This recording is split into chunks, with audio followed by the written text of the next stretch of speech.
And you guys, as you grow up now, you're challenged by your environment. You're distracted. Now, let's get a little bit more specific today. I want to quickly summarize the 3 skills that we identified are most important for any competitor. Yet, I don't see many young players, young aspiring competitors with very high goals work on these things. And I'd say maybe 20% do actually work on it. And they have a plan in place. Remember, failing to plan means planning to fail. So with these skills, what routines are you putting in place? Because it's the routine that changes people, that changes competitors. And you need to establish a plan and then create routines with these top 3 skills for competitors that'll in the end change you. Just hearing what I say here is not going to change you. It's going to be information. But you got to, on a daily basis, take action on these routines. So let's quickly identify the 3 skills that we worked on this week. Mindset and attitude. Number 1. Everything in life, everything in competition follows mindset and attitude. Again, your job is never to compromise it. Never let anything steal an optimal mindset or attitude from you. You got to make that choice. And you got to be strong enough to understand the importance of this. I don't care how good your physical skills are, if this is not in place, right, we've got a problem. And therefore, we discuss perspective. How do I see things? Number 2 skill, critical thinking. Because your opponent's job is to make it tough for you. Your opponent's job is to challenge you, to make you think it's a bad day. Oh, by the way, that's your job as well. And when that happens, and you see that obstacle in front of you, or you're not succeeding, you're not winning out there, can you problem solve? You still have clarity of mind. Clarity of mind means I'm not clouded by my emotions. And 2 things that we can do to have better critical thinking, because remember, we identified that this is one of the most important skills. The difference between me and the person on the other side is going to come down to my thinking. And for that, I need to accept what has just happened as the truth. That yes, I failed with that last forehand. I had a sitter, but I dumped it in the net. And that's okay. You don't need to be perfect. You get another chance. But you got to shake it off quickly. Because that next moment is what's really important. Accept it so that you don't create emotional turbulence with yourself. Why don't we want emotional turbulence? Because we don't want our emotions to cloud our thinking, our clarity. And then, in order to problem solve, thinking again, we need to perceive. We need to ask questions about the situation. What is happening? Why is it happening? How's the opponent playing? Why are they playing me like this? Where am I missing? And through that, by asking the right questions, we can solve these problems. So we've identified mindset and attitude. We've identified critical thinking. And remember, last thing we said about thinking is that unless you have a knowledge database in here, you're a student of the game, you have things in your awareness field, you might not know what to look for, or you might not know what the solution is to specific problems out there. And this is why we need to do classroom sessions. We need to actually work on these things, give you a really big database, so that when this happens out there, you go like, oh, okay, this is what I need to do. And then the 3rd skill that most often is neglected by young competitors, being in the moment. There are 2 days of the year that we can't do anything about. It's tomorrow and yesterday. And the same goes for moments. Can't do anything about the next moment. Yeah, you can have a great attitude, but that's in the future. The other moment you can't do anything about is that last moment that you had. And we remember how Federer said, the moment is the most important thing for you, most important thing in life when you play tennis.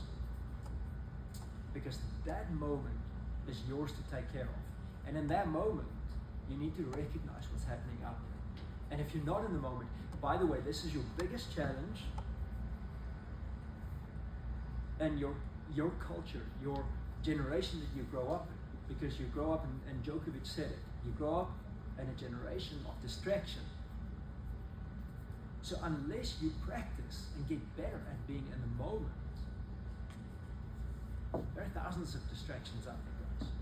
If you can't stay in the moment, especially when distracted, then you're going to make mental errors out there, and it's got nothing to do with your technique.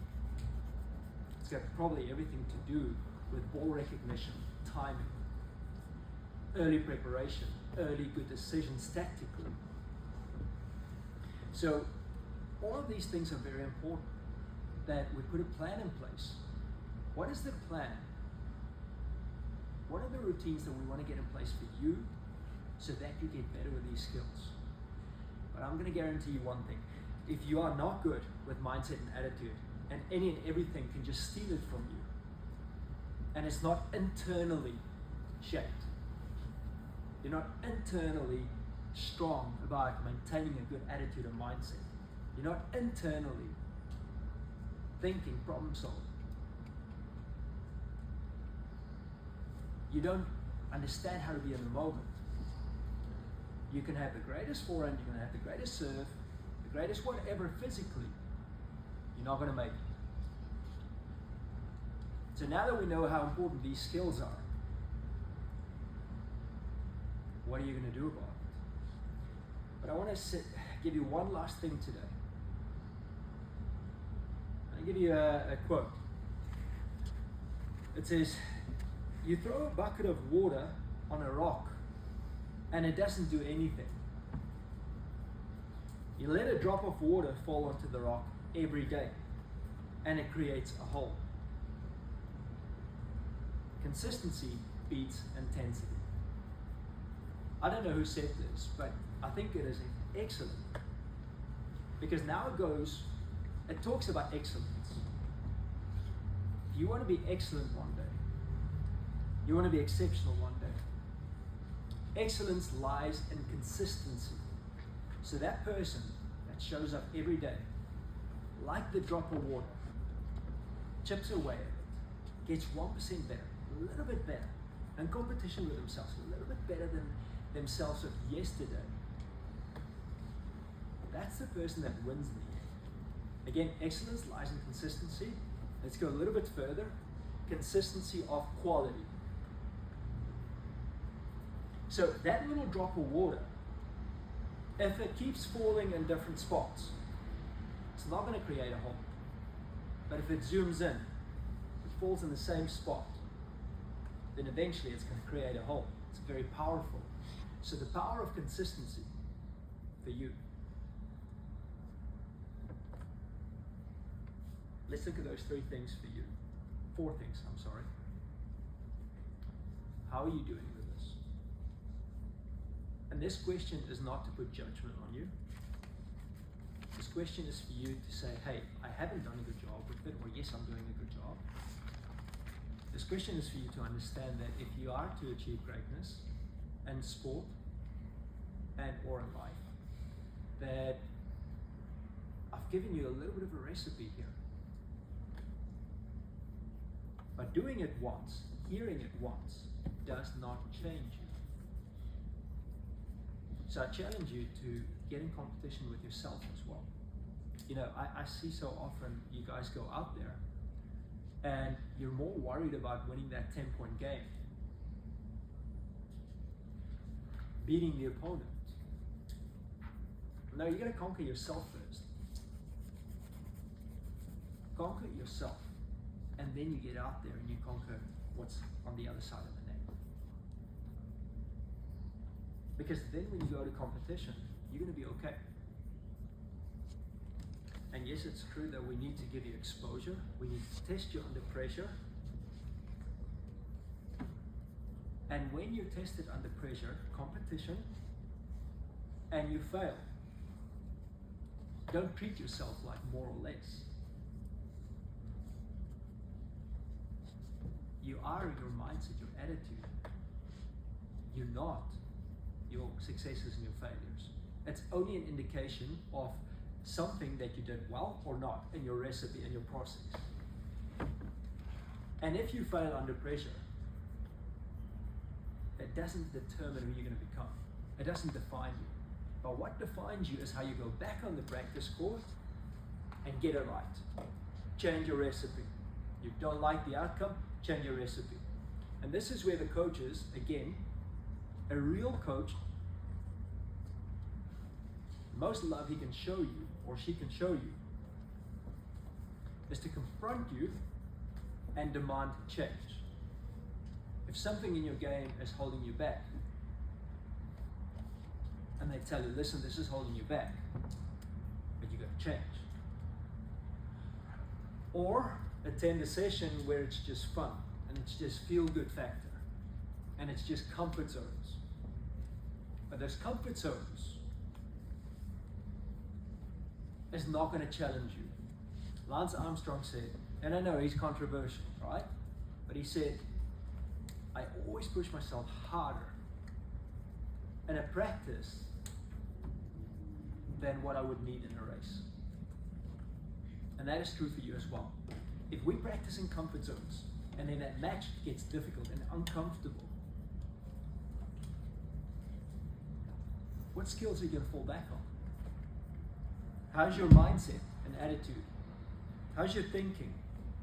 Are you able to stay in the moment? Now let's go to practice. When practice gets difficult for whatever reason, maybe coach decides, hey, I'm going to take you out of your comfort zone because it is necessary to develop the competitor. When it gets difficult in practice, those habits that you currently have, think for yourself. Yesterday maybe got difficult the day before. When it got difficult, what did you do? Did you lose energy? Did you compromise your mindset? Did you allow anything to steal your thinking? It means you're going to take ownership.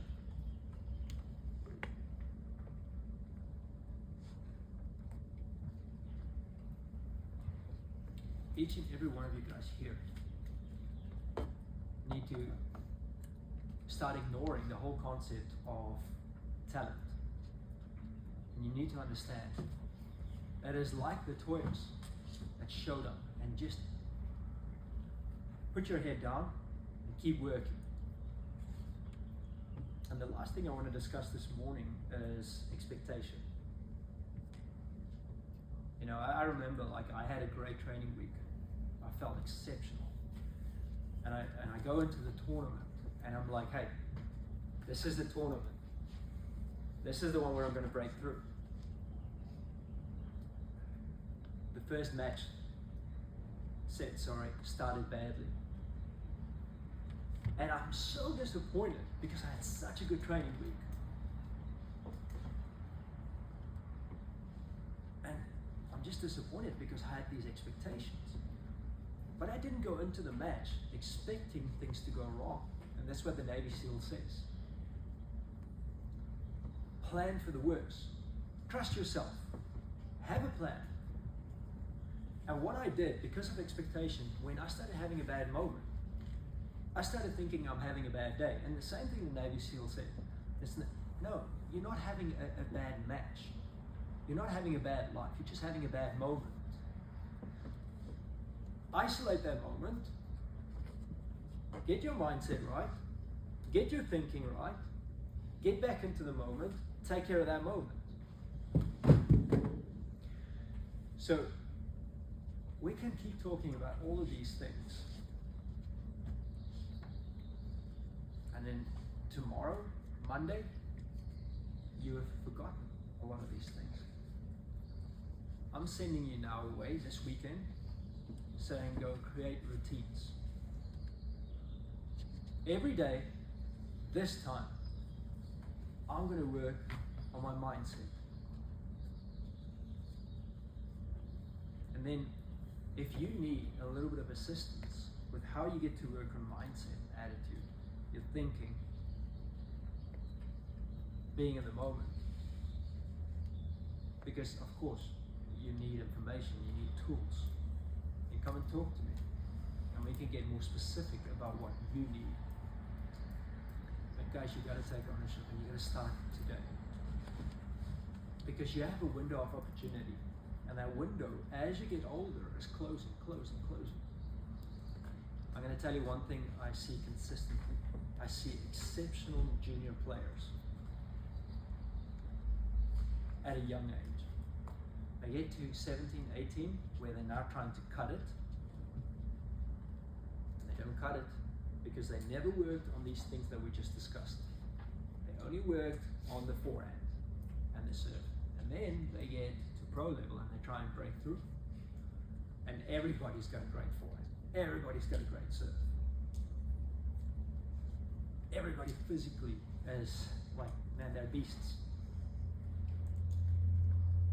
And then that window of opportunity closed because they never worked on the software.